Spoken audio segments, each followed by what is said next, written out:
Loïc Loury, Europe Nuit. Autour du monde. Autour du monde, la chronique internationale d'Henri Guirchoun qui fait cap ce soir sur la Mauritanie. Bonsoir Henri. Bonsoir Louis. Alors on va parler de Biram Abed, c'est un militant pacifiste des droits de l'homme qui lutte contre l'esclavage. Il a été condamné par la justice de son pays avec deux de ses camarades à 2 années de prison ferme pour rébellion et appel à la haine. Et vous revenez Henri donc sur cette affaire plus qu'étrange qu'on a presque du mal à croire. Oui, cette affaire paraît en effet incroyable, ahurissante, et dans le maelstrom de l'actualité, on en a finalement assez peu parlé, c'est pour cela que j'y reviens. Biram Abed, c'est un militant mondialement connu, il consacre sa vie à la lutte contre l'esclavage. Il est d'ailleurs lui-même descendant d'esclaves de ceux qu'on appelle en Mauritanie les Maures noirs ou les Haratines. C'est la moitié de la population d'aujourd'hui qui avait été réduite à l'esclavage par ceux qu'on appelle les Maures blancs, c'est-à-dire les arabo-berbères qui dominent toujours actuellement le pays. Alors, l'esclavage, Loïc, c'était à partir du XIe siècle, mais en réalité, depuis, ça n'a jamais vraiment cessé. D'ailleurs, pour couronner son activisme infatigable, l'ONU a même décerné à Biram Abed son prix des droits de l'homme, et ça, c'était il y a seulement 2 ans.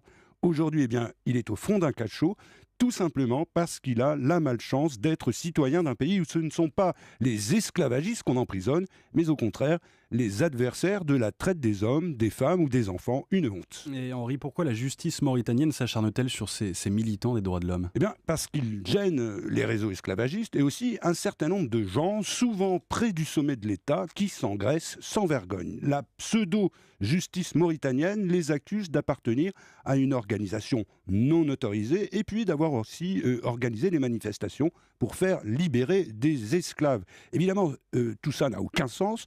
Le gouvernement mauritanien se borne à trouver toutes sortes de faux prétextes pour jeter en prison ces militants qui sont harcelés et très souvent aussi torturés. De plus, pour dénoncer les discriminations, Biram Abed avait eu l'outrecuidance de se présenter aux dernières élections présidentielles contre l'homme fort du pays, le général Mohamed Ould Aziz, qui n'est pas vraiment ce qu'on peut appeler un démocrate, et c'est ça aussi qu'il paie sans doute aujourd'hui. Mais rassurez-nous, l'esclavage est bien interdit en ce moment en Mauritanie. Oui, officiellement, mais pas depuis très longtemps, seulement depuis 1981. La Mauritanie a d'ailleurs été le dernier pays à abolir l'esclavage, à tel point qu'aujourd'hui, c'est toujours le pays du monde qui compte le plus fort taux de ce qu'on appelle les esclaves modernes, 4% de sa population.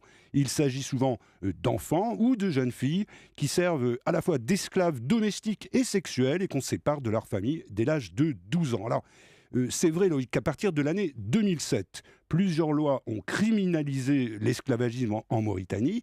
Depuis le mois d'août, c'est même devenu un crime contre l'humanité, mais en réalité, aucune condamnation n'est jamais intervenue jusqu'ici, comme par hasard. Et depuis le procès, il y a eu une condamnation internationale ? Non, pas vraiment, à l'exception des organisations de défense des droits de l'homme qui ont lancé une pétition qui a déjà été signée par 1 million de personnes.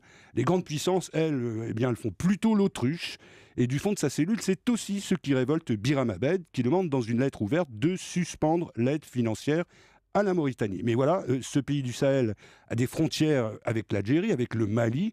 Il joue actuellement un rôle pivot dans la lutte contre les islamistes du Sahara, pour la France comme pour les États-Unis.